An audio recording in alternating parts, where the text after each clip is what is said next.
Please turn your attention to the screens as we will play a short video about the next Governor's Chair's initiative. It's been an honor to serve as chair of the National Governors Association, with Governor Hogan as my vice chair.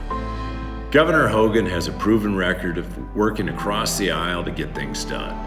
That's why I'm glad he's launched an initiative on infrastructure, because both sides must come together to address this issue. Infrastructure is a priority in Montana and across the nation, and it's a way that we can create good-paying jobs while ensuring that our communities remain viable. I look forward to hearing the ideas and best practices that come out of Chair Hogan's initiative.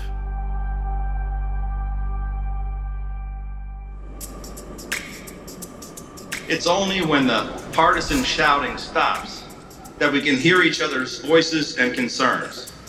I am prepared to create an environment of trust and cooperation. What I envision for Maryland is not just an economic and fiscal recovery, but a rebirth of our spirit and a renewed commitment to our common purpose. Starting today, let me say loudly and clearly, Maryland is open for business. 4.5 years ago, Governor Hogan launched an initiative to make Maryland open for business. We've experienced 4 years of consecutive record-setting growth. For BWI Thurgood Marshall Airport, July was the busiest month ever. Governor has launched a $600 million investment to improve the baggage handling system, new restrooms, new food and retail operations. 3, 2, 1, we're open. A new concourse connecting terminals D and E has officially opened. It includes a new 8-lane security checkpoint.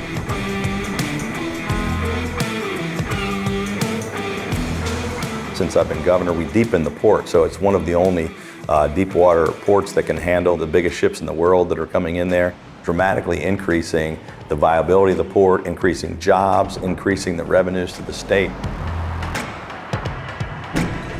The confidence level and the support that the Hogan administration has provided, understanding there is a true partnership and understanding of what drives business. And the market has responded incredibly well, a growth of almost 90%, with almost a 9% annual growth rate.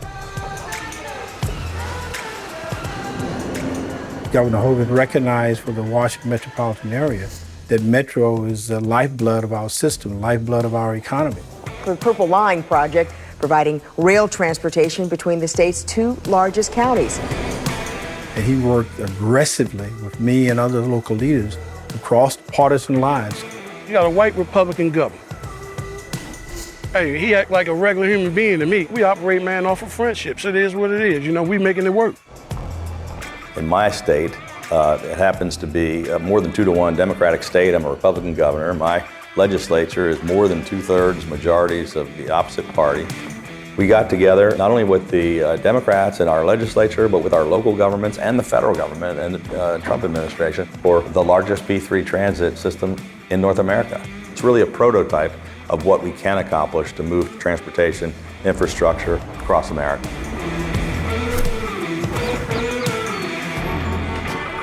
Our state of Maryland, we have the 2nd worst traffic congestion in America.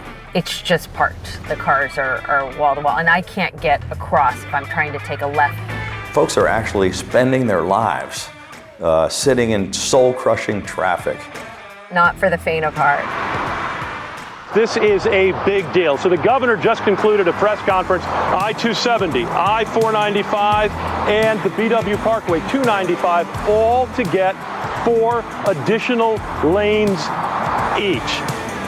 This is a public-private partnership, a $9 billion project where we get private sector investment without the need to raise taxes on our citizens. Governor Hogan announces another plan to ease major traffic congestion in Maryland. It comes 1 month after he unveiled a plan to add more lanes on state highways. Tolls in the state of Maryland have been raised by between 200% and 300%. I cut tolls at every single facility in the state for the first time in 50 years. We put $370 million back into the pockets of struggling Maryland families and small businesses and back into our growing economy. He lowered the tolls and I saw a change in Maryland instantly. I know if $25 doesn't seem like a lot, but to a single mom it is.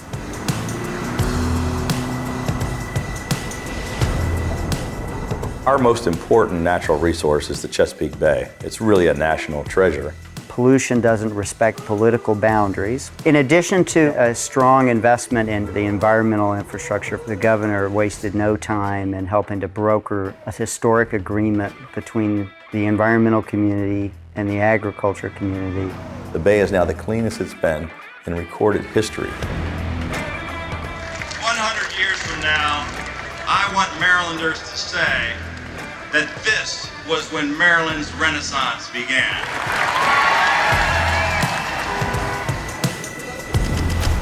Rebuilding America's infrastructure, this is a critical issue, not only for our states, but for the entire country. The unique role of being the governor of the states is where we have to govern every day and we have to get things done and make things happen in our states. Our goal with our Rebuilding America's Infrastructure initiative is to get all of the best ideas from all of our governors and to get Washington on board to make some real progress.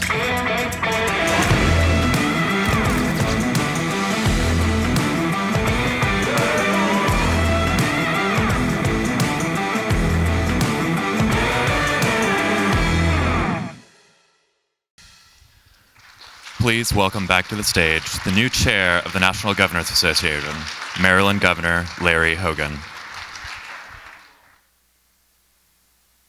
I just want to sincerely thank all of my fellow governors for electing me as the chairman of the NGA.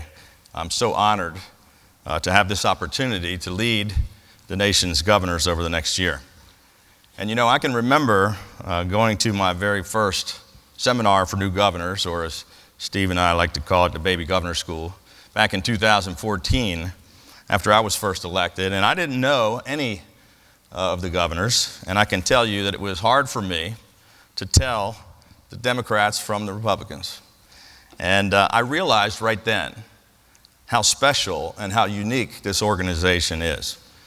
The NGA is not just about representing America's governors, it's also about what America's governors represent. While partisanship and dysfunction have consumed Washington, in states all across the country, governors are working together in a bipartisan way, showing real leadership, making real progress, and finding real solutions to the serious problems that face us. Our nation's governors on both sides of the aisle are finding new ways to innovate, to reform, and to drive the debate. 4 years ago in Maryland, I committed to usher in a new era of bipartisan trust and cooperation, where the best ideas could rise to the top, regardless of which side of the aisle they come from. I pledged to govern with civility and moderation, and to avoid the attempts to drive us to the extremes of either political party. And that common sense pragmatism has guided our path forward and the path of other governors across the country on so many of the biggest challenges, like healthcare, education, and the environment. We have sought out common sense solutions and gotten things done. One of the things that makes Americans so special, so exceptional, is that when we see something that's broken, we fix it. Or at least we try to. And like so many of you, I'm fed up with the angry and divisive politics that is literally tearing our country apart. In Washington, people in both parties seem to be moving away from common ground and away from progress. But over the next year, the nation's governors have an opportunity to prove that there is a better way to govern. In the states, there are leaders who are willing to work together across party lines to take on the big problems. And let's begin with something that is fundamental to our economy, to our environment, to our way of life. Today I'm launching my initiative, Infrastructure, Foundation for Success, which will focus on rebuilding, repairing, and modernizing America's infrastructure in ways that will grow our economy, create jobs, and meet the needs of the 21st century. This initiative is comprised of 4 main pillars: relieving congestion to boost economic competitiveness, eliminating red tape and integrating smart technology, protecting America's critical infrastructure, and financing and leveraging private sector investment. In Maryland, we've taken a balanced, all-inclusive approach to infrastructure. We've moved forward on nearly every single one of the highest priority transportation projects in every single jurisdiction all across our state. An unprecedented and historic investment in transportation infrastructure, in both transit and in roads. We have 800 projects totaling more than $9 billion that are currently under construction in roads, bridges, tunnels, all across the state. We've repaved more than 1/2 of our entire state highway system and invested $150 million in innovative traffic congestion solutions, smart technology, and cutting-edge smart signalization networks. We invested a record $14 billion in transit, including starting construction on the Purple Line project in the Washington Capital Region, which is a partnership between the federal government, the state and local governments, and the private sector, and which is the largest P3 transit project in North America. Just a few weeks ago, we approved the largest P3 highway project in the world to relieve traffic congestion on I-270 and I-495, the Capital Beltway. The Baltimore-Washington International Airport continues to be the #1 airport in the region in passenger traffic and is one of the most convenient and efficient airports in the nation. The Port of Baltimore handled more than 10 million tons of cargo for the 3rd straight year and is continuing to break records thanks to our dredging efforts, which have given us the ability, as the video said, to serve the largest ships in the world. My fellow governors all across America have many similar success stories to share. In states all around the nation, they're upgrading roads and bridges and mass transit. They're improving airports and ports and fixing water systems. As NGA chairman, I intend to highlight the great work of all of our governors. And we also plan to bring together thought leaders from government, business, nonprofits, and academia to come up with new ideas and innovative solutions in order to help solve the infrastructure crisis in America and to help our nation's governors drive action from our leaders in Washington. Ladies and gentlemen, despite all the wedge politics and petty rhetoric, I truly believe that what unites us is greater than that which divides us. And to those who say that our political system, like our infrastructure, is too broken and can't be fixed, I would argue that America's governors have already shown a better path forward.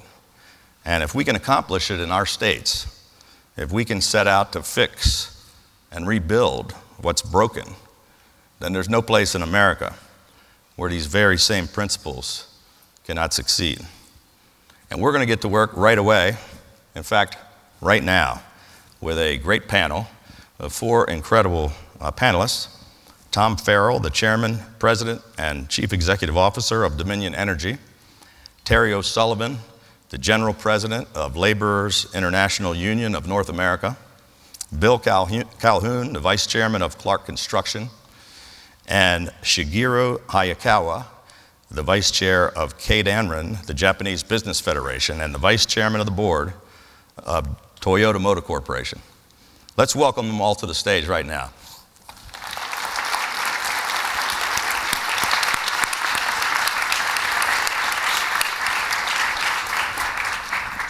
Governor, thank you so much. Good to see you.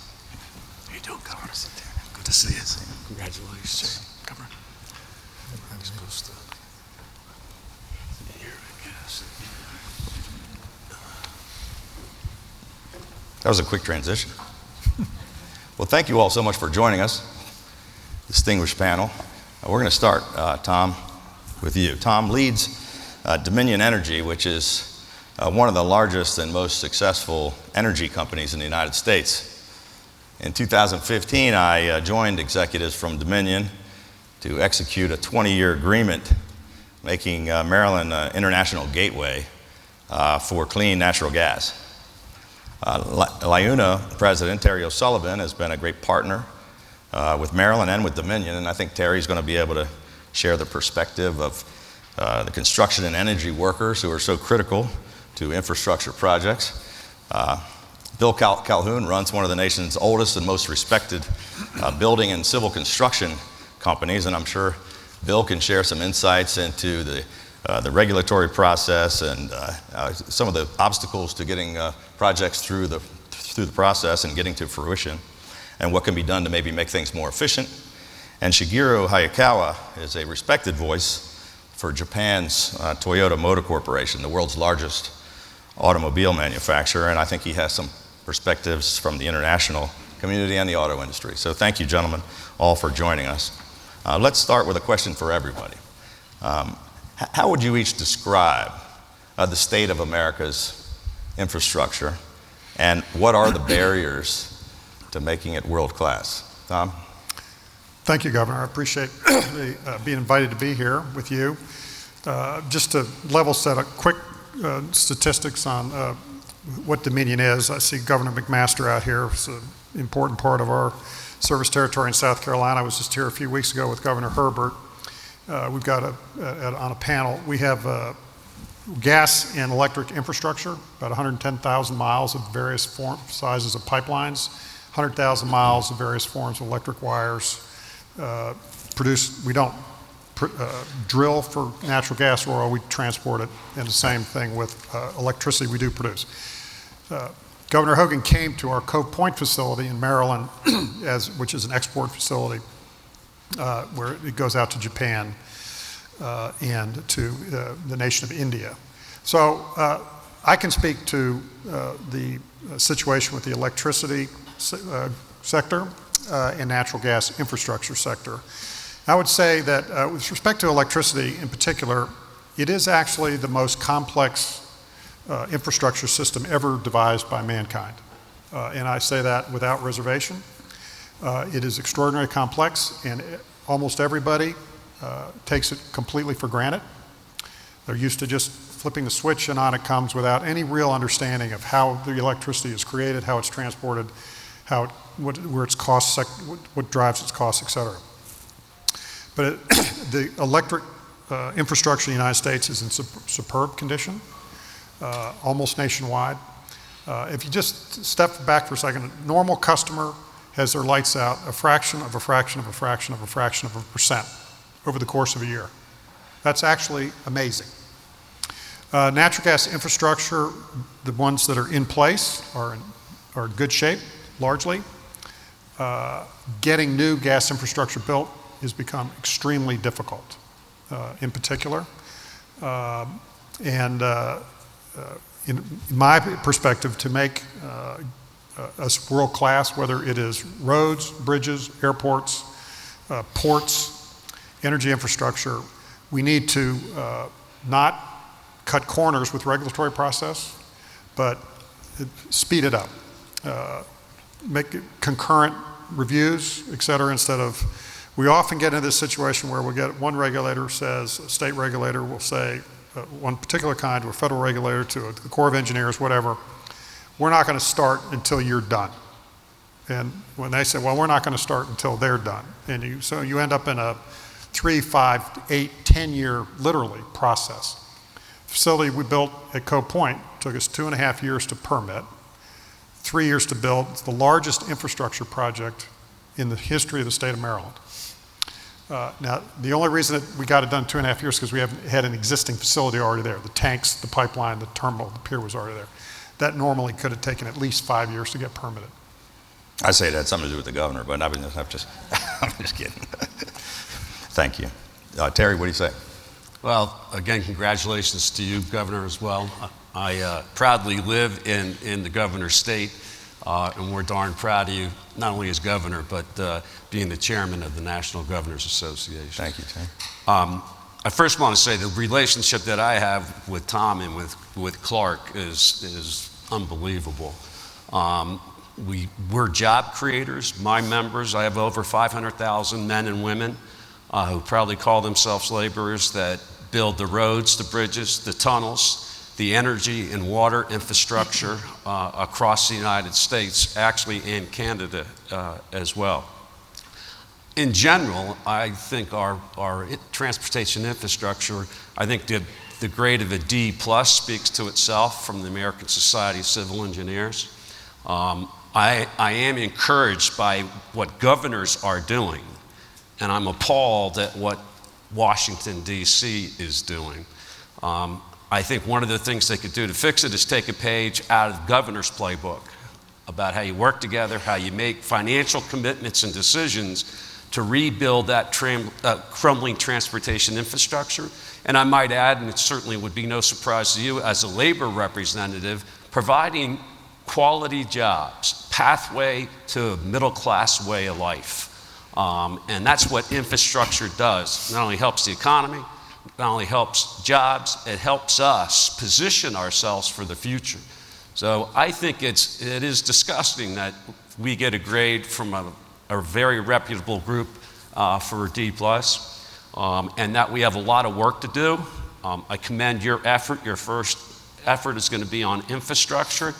I'm not trying to be negative, but right now, if you don't figure it out, and you have, and keep moving forward, while we try and figure out some level of sanity in Washington, D.C., our infrastructure that we have is going to continue to crumble other than the efforts of each and every one of you. I'm not trying to be a pessimist, but today, can't see the forest for the trees.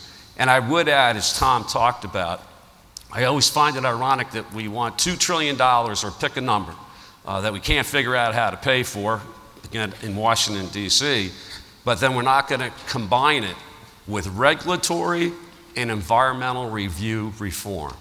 You need to do both, yes, but what good does it have us to do if there was a $2 trillion fund and on average it takes over 10 years to build a road or a bridge? And so I believe they have to go hand in hand and be thoughtful about it, not cut corners. But they do go with each other, and they can be done in a responsible way, and put people to work, improve our infrastructure, our economy, and our country. Thank you, Terry. Bill? Well, let me say first, Governor, thank you. We applaud your recognition of a need to act, and for your leadership and prioritization that infrastructure needs. And I want to also say thank you to the National Governors Association for the important work that they do and every day, and for important symposiums like this. Yes, I think infrastructure is broken. It's a big problem. Terry cited ASCE. We've consistently received grades in the D category since the 90s when they first started evaluating the 10 sectors of infrastructure, and currently at a D+. Infrastructure is not only the backbone to our economy, but it really impacts the economic output of everything we do in the United States. I think the over-looming problem that we all talk about is funding, but it's lack of a sustainable long-term funding strategy, which really results in our inability as a nation to implement an infrastructure strategy to try to get us to the world class. And we're currently we struggle to close the funding gap to even maintain the infrastructure, let alone get ahead and modernize, as you referred to. So I think we have to solve these problems. I think as we talk about P3 as one of the very needed solutions, one of the tools in the toolbox that we need to expand, I would also agree with the ASCE, which suggests as we think about P3 that we need to prioritize projects like ports and airports and roads that can be tolled that have an ability to generate revenue to attract private capital, and leave some of the less desirable financial profile projects to the government funding. Thank you. Shigeru, from the international perspective, what do you think of America's infrastructure? Governor Hogan. It is rather difficult for Japanese business to comment on the challenges American infrastructure is facing. So Instead, let me speak on why Japanese businesses have a great interest in the improvement of infrastructure in the United States. And Japanese companies have contributed to the U.S. economy and the communities through investment, employment, and CSR activities for many years, and these contributions continue to grow. And Japanese companies have invested many billions over the past decades and have created millions of jobs. And infrastructure is an important facilitator of our work together. And when a company considers where to invest, it considers not just a location, but also human resources and acceptance from the local community. And other factors include the quality of infrastructure, such as highways, railways, airports, ports, and utilities. That is why infrastructure reform is a priority for Japanese companies doing business in the United States. And I want to point out an improvement in infrastructure not only make it easier to do business, but many Japanese businesses are also active participants in infrastructure projects in the United States. One example, passenger cars for the subway systems in New York and in Washington, D.C. are manufactured by a Japanese company, Kawasaki Motor Manufacturing, in Lincoln, Nebraska. And we have more good examples in many states. But let me stop here. Thank you. Tom, Terry, and Bill, you all mentioned about the problem of going through the process, the regulatory problem, cutting through red tape. I mean, can you give us some examples of maybe how you were able to push through a project through the process a little faster, or some suggestions about barriers that we should be able to address to try to remove so we can make it, we don't have to wait 10 years to get something done?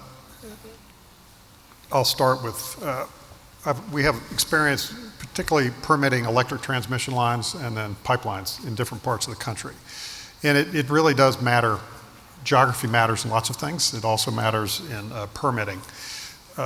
So, for example, we have a little bit over 1 million customers here in Utah in our gas infrastructure business, local gas distribution company. We have LNG facility. We have pipelines that come across the mountains. It's a relatively smooth place to get permitting done. They cooperate. The different agencies all cooperate with each other. Congratulations to Governor Herbert for making that happen. And you have unique issues in the West, of course, because you have the Bureau of Indian Affairs and you have the Native American tribes, issues that put a different perspective on it than we're used to in the East, where a lot of our businesses are. South Carolina is a relatively easy place to get things permitted and very efficiently run organizations. Other places, particularly where you start crossing state lines and you get involved in interstate commerce, then you get all the Washington agencies involved. That's where you really start running into real problems. And it's not, they all mean, I don't mean to suggest for a second they're not doing their jobs correctly or they don't mean well, or it's none of that. There's a lot to do. There's a lot of things on their plates, but it's not concurrent. Everything goes one after the other. And that is where the real problems come. It leads to increased costs, which it's going to end up being paid for by the customers in the end. Companies aren't going to pay for it because the project either won't get built or it's going to get built and the customers are going to pay for it. Yeah. So it's not a useful exercise, and I want to make sure I'm clear. I'm not suggesting for 1 second that you cut corners or don't do the reviews. They should be done. Everybody wants them done right. But what's going to happen over time, it's already happening, is you're going to end up only very large companies that have the financial resources and the patience and the expertise doing these projects. Yeah. Because the other people just won't be able to do them. Yeah, so Terry, you were talking about your 500,000 members who are already get to work, and they got to wait 10 years before a project happens. I mean, how have you been able to How could you help us cut through some red tape in Washington with the help of your members? So we've been doing a couple things, Governor. One, we've been working with the administration on this very issue. And we've also been working with Senator Dan Sullivan from Alaska, who has put forth a bill as far as expediting the permitting process. So legislative, we're working with individuals in DC that understand that just having money isn't going to solve the problems if we can't expedite these projects.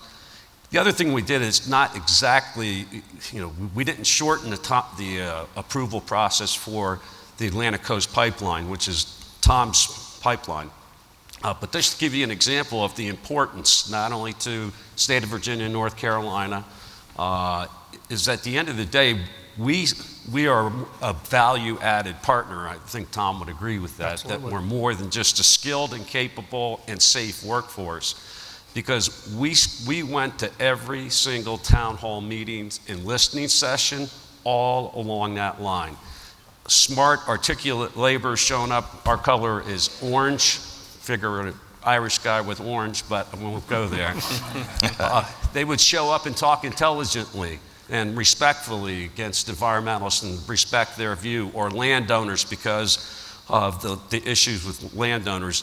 And we helped, along with a great partner, and he's been a great friend as well, to help get the pipeline approved. And we still have some issues on it. We've got all the permits. We have all the permits. We worked the process. It was a fair process. At the end of the day, that pipeline got approved while we worked through some of the other issues. So, great. So Governor, I would agree with Tom. I think location matters, and we're a big company and build a lot of things in a lot of places, from airports, roads, tunnels, wastewater treatment plants, all things you consider infrastructure. And we don't have the patience in many places. I mean, as partners in the business, we've said there are a lot of places we won't work.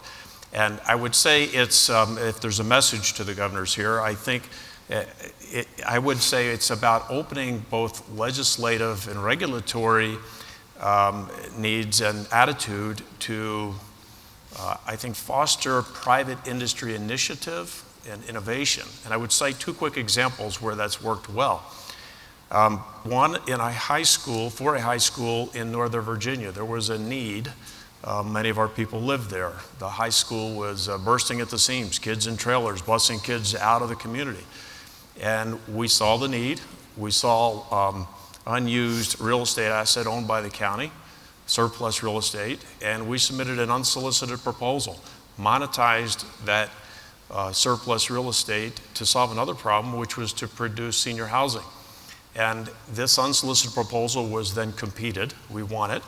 And all in, all done, it enabled us to deliver a completed high school several years ahead of the then current Capital X plans of the community, and accelerate the completion of 11 other schools in that district. So it was really win-win. Mm-hmm. And the other example, so this is an unsolicited proposal. So it's open the regulatory and legislative and attitudinal approach to allow unsolicited proposals. And the other one I would cite is allow innovation in the form of ATCs or alternative technical concepts and design build work. And in the great state of Maryland is a great example there in the inter-county connector, where during the procurement, it was a design build procurement financed by the state.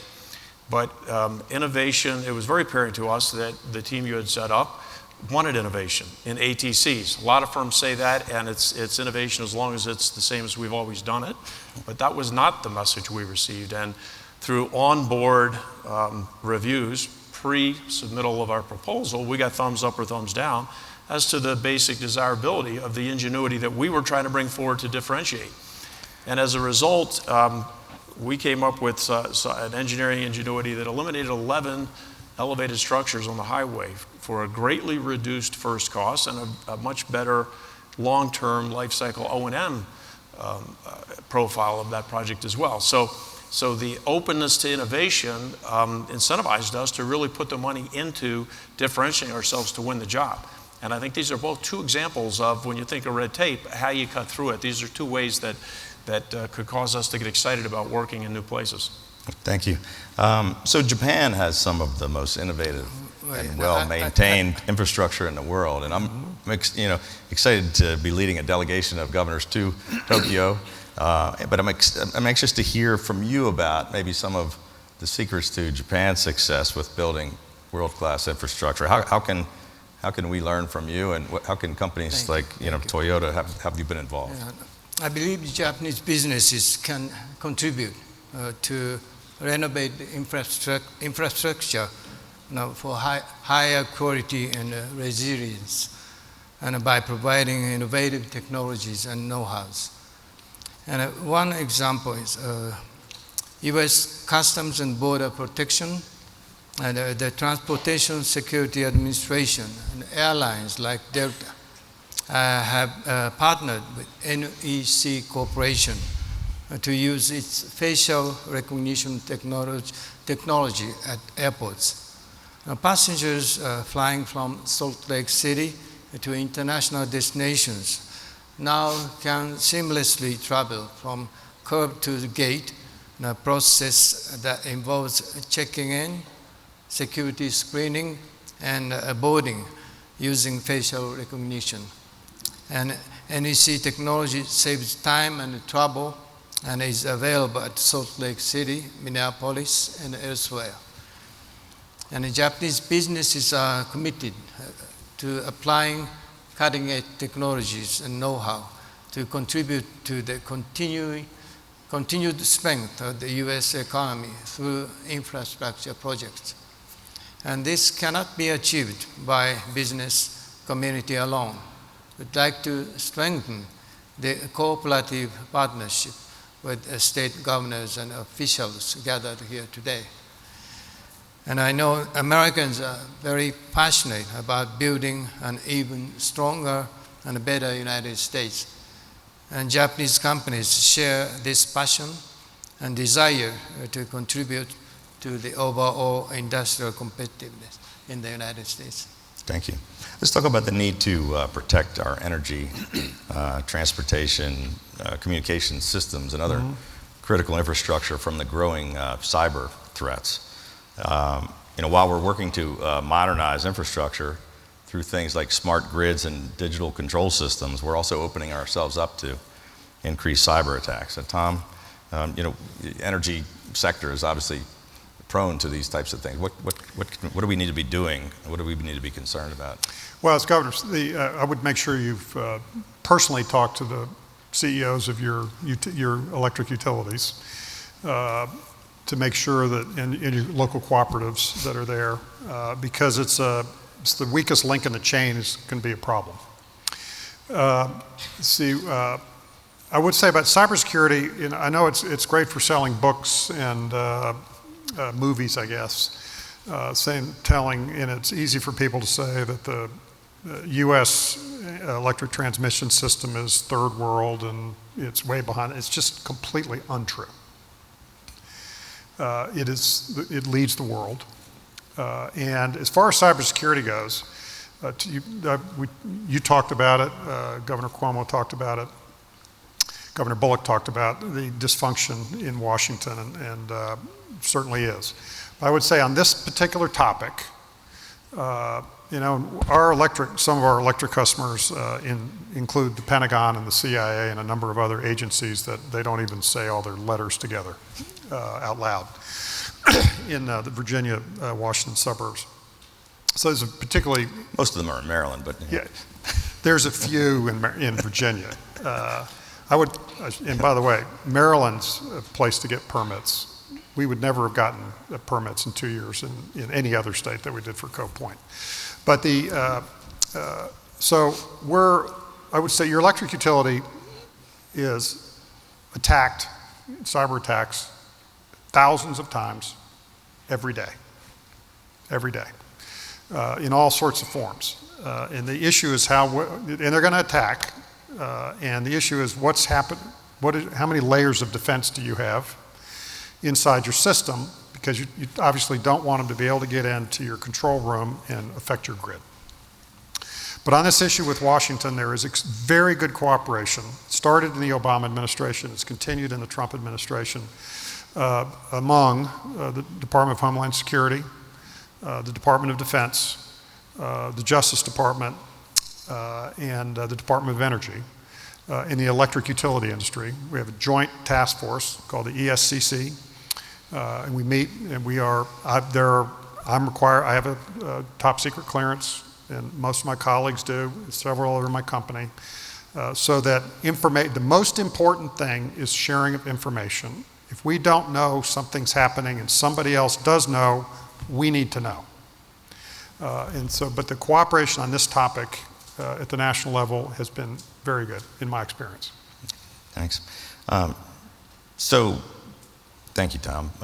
Private sector capital can help, and we've done this in our state. Others, I know it's a controversial topic with some, but private sector capital can help finance infrastructure projects, and there's billions of dollars that's out there looking for projects to invest. And Terry, I know that LIUNA sees the promise in P3s.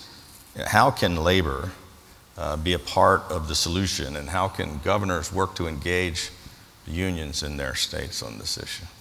So I would say engage us early on, because we can be helpful and will be helpful. Our union believes this, that there is no single solution to the funding of our infrastructure needs, and that every option should be on the table and assessed, and we build a platform that may have multiple levels, whatever it may be. Certainly, we believe and engage and invest in public-private partnerships. If they're done right, we not only support them, we invest in them. And here's how unions can help. I mean, we have close to $100 billion in our pension funds, and we're just one of the building trades unions. Through ULICO, which is a union-owned insurance company and financial services company, we invested in the JFK, Governor Cuomo's not here, but JFK Terminal 1 project. We put $150 million in, and it's $13 billion worth of work. So not only are we going to get the returns on our investment, double-digit returns, but we're going to put people to work in good middle-class jobs. We were part of the team on the Purple Line. Our team didn't make it, which is neither here nor there, but we were going to invest in the Purple Line as well. Water is a big thing for us. Across the country, I'll only pick one because I don't be taking up everybody else's time. Rialto, California, we were approached by the city because they wanted to build a new wastewater treatment facility, $170 million. We built it for them. We're obviously operating it under a public-private partnership agreement, and it's working extremely well. And the last, and I think that both LIUNA and Clark are looking at the privatization of the PG public schools. I think there's going to be 5 to 7 schools that they're talking about, $350 million to build those schools and to operate them, not from a teacher perspective, but from an operations perspective. So to us, it's nothing new. I mean, we've also invested over $18 billion in our construction loan program, generated over 630,000 work hours for the men and women that we represent. So we're not threatened by them. They can be done the right way. And we've seen examples of that, and we've seen some that haven't worked out the way that they had hoped. But we see it as an option that we choose to engage in and invest in where appropriate and put our members to work on. If you could each just kind of give us one real suggestion about what could governors do. If you could only give them, one or two important ideas that they could take back to their states to say what can they do to do a better job of helping fix some of these infrastructure problems, what would it be? Maybe I'll start with Bill because I think we are. Okay, sure. I'm happy to respond to that. I would point to the states that have the broadest forms allowed by legislation of collaborative project delivery. And when I say that, I mean not only the various forms of P3 that are the private equity forms, but those that are unsolicited where we can monetize an asset. But I would open the aperture even more and look at various forms of design build, and not only performance design build, but progressive design build. I look at construction manager at risk, CM at risk type of contracts. And when we look around the country, there's a really mishmash. It's a myriad of what's out there. There are many states that allow P3. Some of them are broad allowance, others are very specific. Different states allow CM at risk, different states allow design build. And I think these are all very viable potential tools to solve an infrastructure problem, and there is no one tool that I would say fits best all the time. So if you open the aperture to allow a more active and open discussion of what's best, what's optimum. Have kind of a menu to choose from. And exactly. And I think collaboration with the private world to talk through that will get to a great result. But I would say what goes with that, and I think what we need to focus on, is move towards standardization. I think this is something that NGA can really move the country on. There are a number of great organizations or great references produced by organizations out there, advisory documents. The DOT's got a great document out on how to go about P3, but we need to have a more standardized value for money analysis so we can determine, is this a good candidate for the taxpayer's expenditure on a P3?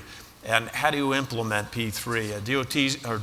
Department of Treasury has got a great document out there for various alternate funding schemes. And then AIAI is just another example.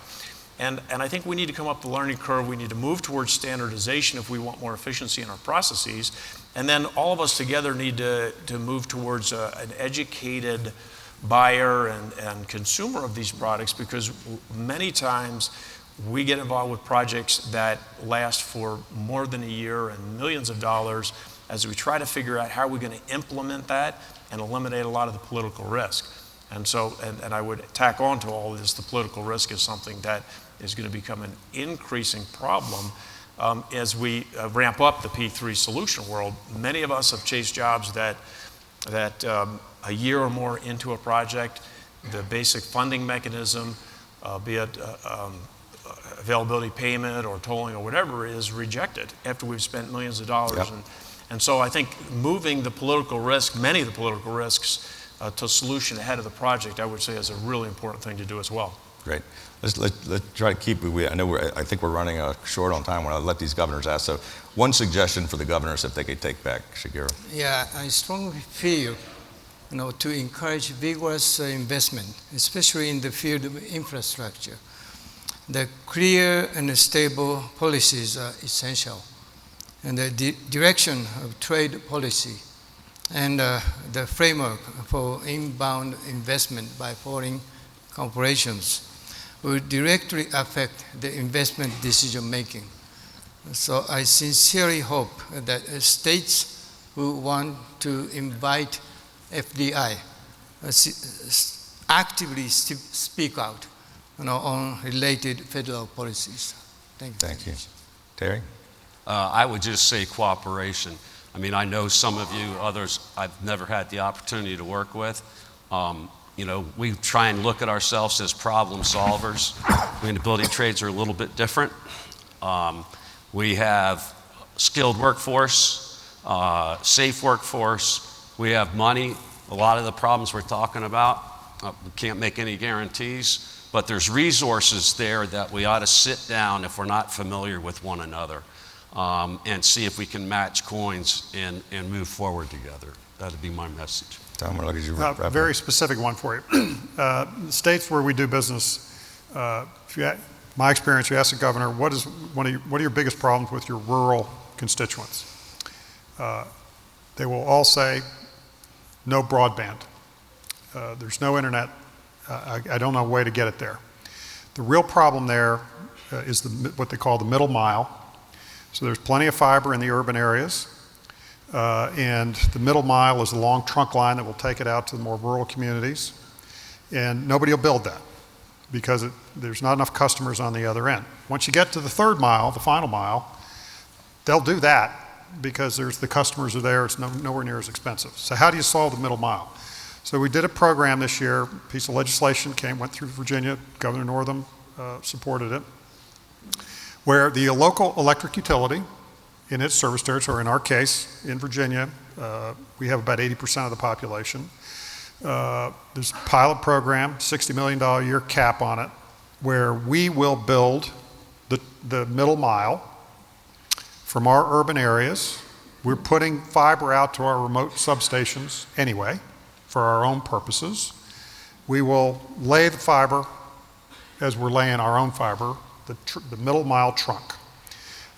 We had cooperation from all the local cable companies. It may have passed unanimously in both houses, with the idea that you can use your local utility.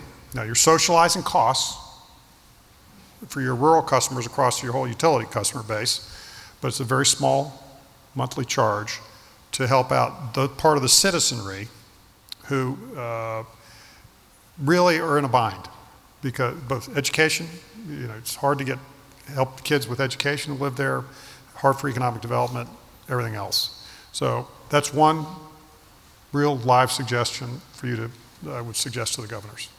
Thank you. Governors, any questions or topics you want to talk about? There's a quiet bunch you must have answered.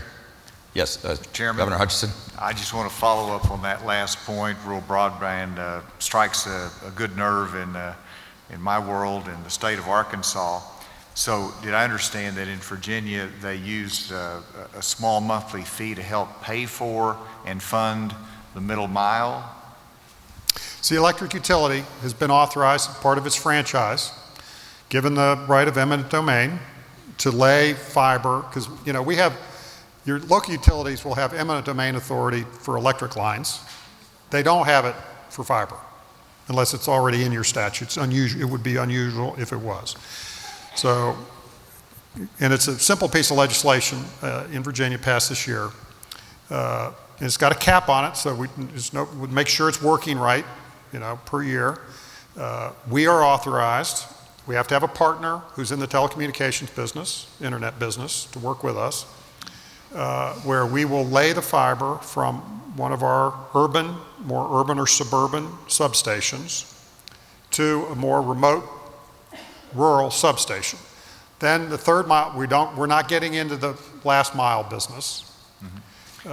We're just providing that middle mile. The utility collects the fee. It becomes part of the monthly fee to your utility. I got it. Thank you. Any other governors? Well, I just want to thank this distinguished panel for joining us this afternoon. I think a fascinating discussion. You've added a lot for a lot of stuff for the governors to think about. We really appreciate you taking the time. All these guys have a very busy schedule, but we very much appreciate you being here with us.